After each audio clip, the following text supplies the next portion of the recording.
안녕하세요. 옆집 아이 수학공부법의 도반장입니다. 네, 안녕하세요. 옆집 아이 수학공부법의 진주쌤입니다. 네, 우리 진주쌤, 나날이 진짜 옷도 신경 쓰시고, 내용도 신경 쓰시고. 네.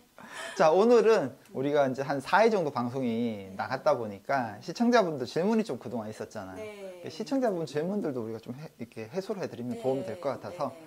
네, 진주쌤이 어떤 질문 받으셨는지. 네, 좀. 제가 이제 뭐 되게 다양한 질문을 받았는데 그 중에 오늘 영상으로 담고 싶은 주제가 연산이에요. 되게 그 인상 깊었던 질문들 몇 개가 있어가지고 그걸 조금 소개시켜 드리려고 제가 아직 뽑아왔거든요.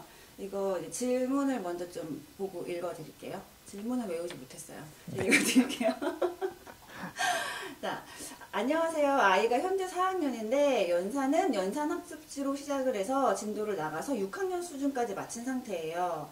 교과는 엄마표로 1년 정도 선행해서 5학년을 하고 있는데 교과를 어려워해서요. 기본 문제까지는 잘 따라오는데 심한 문제로 가면 헤맵니다. 연산 진도가 쭉쭉 나가길래 교과 나갈 때 별 문제 없을 줄 알았는데 생각보다 어려워해서 당황 중이에요. 이런 고민을 주셨는데 생각보다 이런 고민하고 계신 분들이 되게 많더라고요. 그럼요. 지금 보면 저도 이 부분 정말 궁금합니다. 초3 어머니인데 저희 아이는 3학년인데 딱 1년 차이로 연산은 5학년 과정 하는데 교과 응용은 4학년 과정을 힘들어해요. 자, 이렇게 우리 아이의 연산 진도랑 교과 진도를 따로 생각하고 계신 분들이 되게 많다는 걸 저는 사실 좀 놀랬고, 네, 연산을 진도를 교과 진도보다 먼저 쭉쭉 빼서 우리 아이가 연산을 잘하니까 막연하게 수학을 잘할 거다라고 생각을 했는데 막상 교과 나가니까 우리의 수학을 너무 어려워해서 되게 당황스러워요 하시는 분들이 되게 많더라고요. 아무래도 이런 문제가 아닐까요? 이제 학교 교육에 있어서 요즘은 네. 중간 기말고사가 없다 보니까 네. 단원 평가 결과를 이렇게 공유가 되는 것도 있지만 안 되는 것도 있어서 사실은 학부모님들이 조금 디테일한 접근이 요즘 좀 힘든 그런 부분 때문에 또 발생한 네. 부분도 있지 않을까 저도 싶어요. 이제 이런 질문을 좀 보고 도대체 왜 이렇게 생각하시는 분들이 많을까라고 좀 고민을 해봤는데 제 나름대로 내린 결론은 사실 초3까지는요 연산만 잘해도 어느 정도 우리 애가 수학을 잘하고 있구나라고 착각하기 되게 쉬운 학년이에요. 왜냐하면 3학년까지는 대부분의 교과 내용이 연산에 집중되어 있거든요. 그래서 미취학 때부터 우리 아이의 연산을 막 연습을 시키면 애가 수학을 되게 잘하는 것 같고 애가 수학을 잘한다는 자신감도 막 생기고 이러니까 엄마들이 연산을 진도를 그냥 막 쭉쭉 빼는 거예요. 이게 빼고 있다가 막상 4학년, 5학년 교과 진도 나가려고 보니까 막 너무 어려워해. 그래서 되게 지금 저한테 질문 주신 분들처럼 이렇게 당황스러워 하시는 거죠.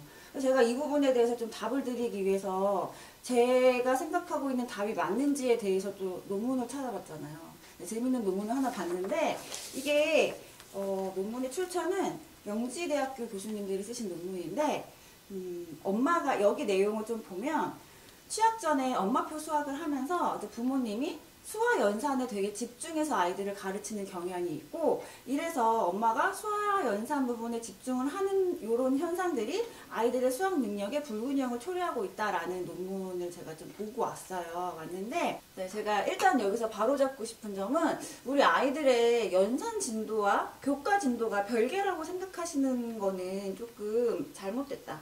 이 부분을 따로 이렇게 생각하고 진도를 따로따로 나가서 우리 아이의 수준이 지금 연산은 몇 학년, 교과는 몇 학년 이렇게 분리해서 생각하시는 거는 좀 바르지 않고요. 그리고 대부분 이렇게 생각하시는 분들 보면 연산이 훨씬 교과보다 진도가 앞서 나가 있어요. 근데 저는 이 방법 되게 추천하지 않거든요. 그러니까 연산도 그냥 기계적으로 우리 아이가 막 문제를 학습지로 그냥 수 연산만 막 더하기 빼기 곱하기 나누기만 막 이렇게 해서 답을 내는 거는 사실 그렇게 중요한 부분이 아니거든요. 그러니까 연산을 하더라도 그 더하기를 하더라도 덧셈의 원리, 곱하기를 하더라도 곱셈의 원리를 알고 접근을 해야 되는데 이거를 얘네들이 교과 과정에서 그 부분에 대한 개념을 아직 배우지 않은 상태에서 그냥 단순히 기계적으로 하는 그 방법만 배워서 막 이렇게 반복하는 학습은 이 친구들이 교과 개념을 잡는데도 되게 도움이 안 된다는 얘기이신 네, 거죠. 도움이 안 되죠. 방해가 되죠. 오히려. 그러면 이제 저는 부모 입장에서 이런 경우가 있는 것 같아요. 학습지 많이 시키잖아요. 네. 특히 연산. 네네네. 이게 사실 학교 진도랑 학습 진도는 좀 다른 것 같은데 그쵸. 네. 제가 어떻게 지금 활용해야 되나요? 좀 전에 말씀을 드렸던 이제 논문을 근거로도 말씀을 드렸지만 부모님이 이렇게 학습지 같은 이제 그런 이제 연산 반복을 시켜서 아이들의 학습의 불균형을 초래한다라는 이제 결과도 있듯이 접근은 사실 기본은 교육과정이에요. 그러니까 우리 아이들이 만약에 2학년이면 2학년, 3학년이면 3학년 교과 내용을 이제 배울 때 집에서 보통 문제집을 한 두세 권 정도씩은 풀리시잖아요. 그러면 기본적으로 두세 권 안에서 아이들의 기본적인 연산 학습은 완성이 되는 걸로 보셔야 돼요. 필요한 그 부분은 다 완성이 됩니다. 뭔가 추가적으로 기계적인 연습이 필요하지 않아도 우리 아이가 자연스럽게 뭐 기본 교과서, 뭐 익힘책, 그다음에 뭐 개념서, 유형서, 뭐 그다음 심화까지 하는 친구들 이렇게 문제집을 되게 많이 푸는데 그 안에서 필요한 연산들은 다 그 문제들을 풀면서 해결이 되거든요. 근데 이제 그러다가 간혹 아이들이 특히 어려워하는 단원들이 있어요. 그러니까 예를 들어 뭐 분수에 덧셈과 뺄셈을 하는데 이 친구가 자꾸 이 단원에 너무 속도도 안 나고 너무 자꾸 실수를 해. 그러면 그 부분만 따로 연산 연습을 그럴 때 조금 거기 교과 과정에 맞춰서 병행해서 연습을 해주시는 게 좋은 방법이지. 내가 분수에 나눗셈, 곱셈, 개념도 모르는 아이한테 그냥 풀이 방법을 그냥 기계식으로 푸는 방법만 알려줘서 교과 개념보다 앞서서 기계식으로 확 계산 연습하는 것만 먼저 시키는 방법은 추천하지 않습니다. 부모가 잘해야 아이가 잘한다.